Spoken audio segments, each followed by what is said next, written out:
नमस्ते दोस्तों और स्वागत है आपका हमारे YouTube चैनल पर। मैं हूँ आपका दोस्त गौरव। और अगर आप अंडर कंस्ट्रक्शन प्रॉपर्टी खरीदने की प्लानिंग कर रहे हो तो इस वीडियो को ध्यान से देखो, जो आपके लाखों रुपए बचाने में मदद कर सकता है।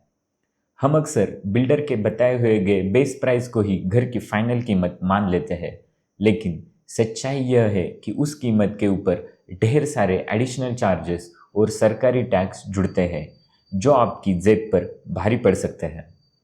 आज हम उन 14 सबसे ज़रूरी चार्जेस की बात करेंगे जो आपकी फाइनल कॉस्ट को 20% तक बढ़ा सकते हैं। अगर आप इन चार्जेस को पहले से ही नहीं समझे तो आपका बजट गड़बड़ा सकता है। तो चलिए बिना किसी देरी के शुरू करते हैं। और हाँ, इस जानकारी को अपने दोस्तों के साथ शेयर करना मत भूलिएगा। सबसे पहले बात करते हैं शुरुआती 4 पॉइंट्स की जो प्रॉपर्टी के प्राइसिंग से जुड़े हैं। बेस प्राइस यह वो कीमत है जिस पर प्रॉपर्टी को बेचा जा रहा है। यह आमतौर पर सुपर बिल्टअप एरिया के पर स्क्वायर फुट के हिसाब से तय होता है। जब भी एडवर्टाइज में फ्लैट स्टार्ट्स फ्रॉम 1 करोड़ ऐसे लिखते हैं, तब उसका मतलब वो बेस प्राइस बता रहे हैं जो कि ग्राउंड फ्लोर या फर्स्ट फ्लोर के फ्लैट की रहती है। Second, preferential location charges. यह एक प्रीमियम चार्ज है। अगर आपकी यूनिट सोसाइटी में किसी खास जगह पर है, जैसे park facing, corner flat, top floor या फिर क्लब हाउस के करीब, तो बिल्डर आपसे यह अतिरिक्त शुल्क लेता है। यह हर फ्लोर या लोकेशन के हिसाब से अलग अलग हो सकता है। Third, internal development charges. ये वो शुल्क है जो बिल्डर आपसे सोसाइटी के अंदर होने वाले विकास कार्यों के लिए लेता है, जैसे सोसाइटी के अंदर की सड़कें, बिजली के तार, पानी की सप्लाई लाइन, सीवेज सिस्टम। इन फैसिलिटीज़ के लिए बिल्डर इंटरनल डेवलपमेंट चार्जेस लेता है। एक्सटर्नल डेवलपमेंट चार्जेस, नाम से ही स्पष्ट है, यह शुल्क सोसाइटी के बाहर के इंफ्रास्ट्रक्चर के लिए होता है, जैसे सोसाइटी के बाहर की मुख्य सड़कें, ड्रेनेज सिस्टम, अंडरपास के लिए। अगर आप बड़ी टाउनशिप में घर ले रहे हो तो ये चार्जेस कंपैरेटिवली ज़्यादा रहते हैं। और बड़े टाउनशिप में सोसाइटी मेंटेनेंस चार्जेस के अलावा आपको टाउनशिप मेंटेनेंस चार्जेस भी देने पड़ सकते हैं, कि जो आपको पहले ही बिल्डर से क्लियरली पूछने पड़ेंगे। अब आते हैं उन चार्जेस पर जो लीगल और टैक्स से जुड़े हैं। इन्हें समझना बहुत ज़रूरी है। Legal charges for agreement. जब आप बिल्डर के साथ एग्रीमेंट फॉर सेल साइन करते हो तो उस कानूनी दस्तावेज को बनाने और तैयार करने का खर्च आपसे लिया जाता है।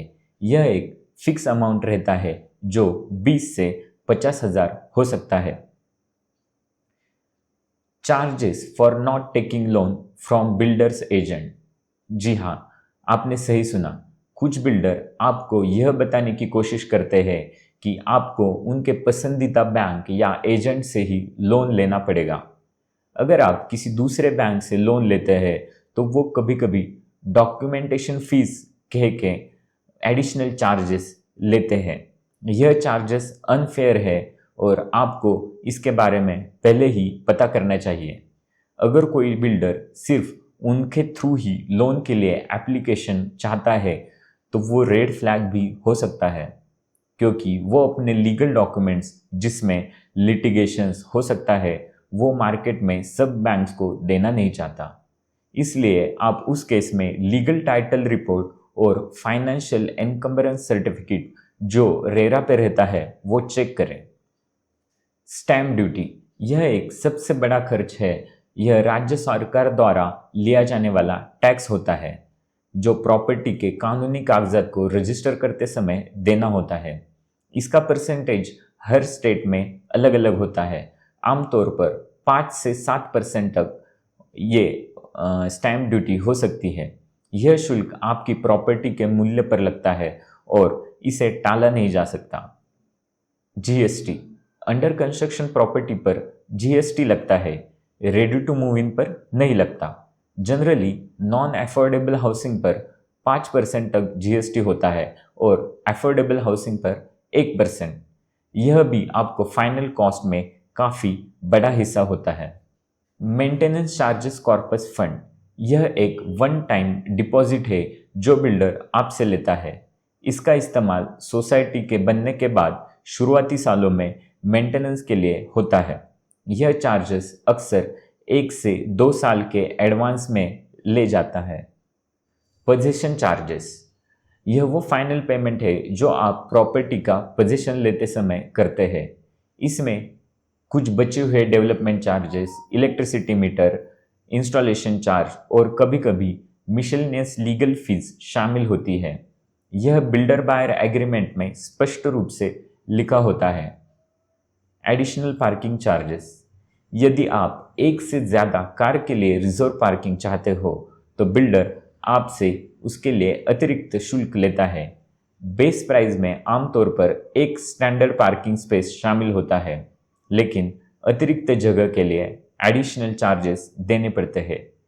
वैसे तो लीगली पार्किंग स्पेस बेचना बिल्डर के लिए अलाउड नहीं है, लेकिन पार्किंग अलॉटमेंट बिल्डर के हाथ में ही होता है, तो वो एग्रीमेंट में डेवलपमेंट चार्जेस के अंडर पार्किंग का पैसा दिखाता है। होम लोन चार्जेस, अगर आप लोन ले रहे हो तो इसके भी कुछ खर्चे हैं। फॉर एग्जांपल लोन की processing fee, pre EMI interest जो कंस्ट्रक्शन पीरियड में आप केवल बैच के रूप में देते हो, loan agreement fees, MOD charges जो 0.5% ऑफ फ्लैट वैल्यू रह सकता है, और अंत में 2 ऐसे पॉइंट्स जो अक्सर छिपे रह जाते हैं लेकिन बहुत मायने रखते हैं, ब्रोकर और चैनल पार्टनर चार्जेस। अगर आपने प्रॉपर्टी किसी ब्रोकर या चैनल पार्टनर के जरिए खरीदी है तो आपको उसे भी फीस देनी पड़ सकती है। यह आमतौर पर प्रॉपर्टी की कीमत की 1 से 2% तक होती है। कुछ बिल्डर यह फीस खुद देते हैं, लेकिन ज़्यादातर मामलों में यह बायर को ही देनी होती है।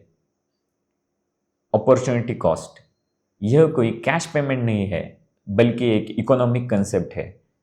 अंडर कंस्ट्रक्शन प्रॉपर्टी में आपका पैसा कुछ सालों तक फंसा रहता है जब तक आपको पोजीशन नहीं मिलता। इस दौरान आप उसी पैसे को कहीं और इन्वेस्ट करके जो मुनाफा कमा सकते थे वह आपकी अपॉर्चुनिटी कॉस्ट है। इसे भी अपनी कैलकुलेशन में ज़रूर शामिल करें।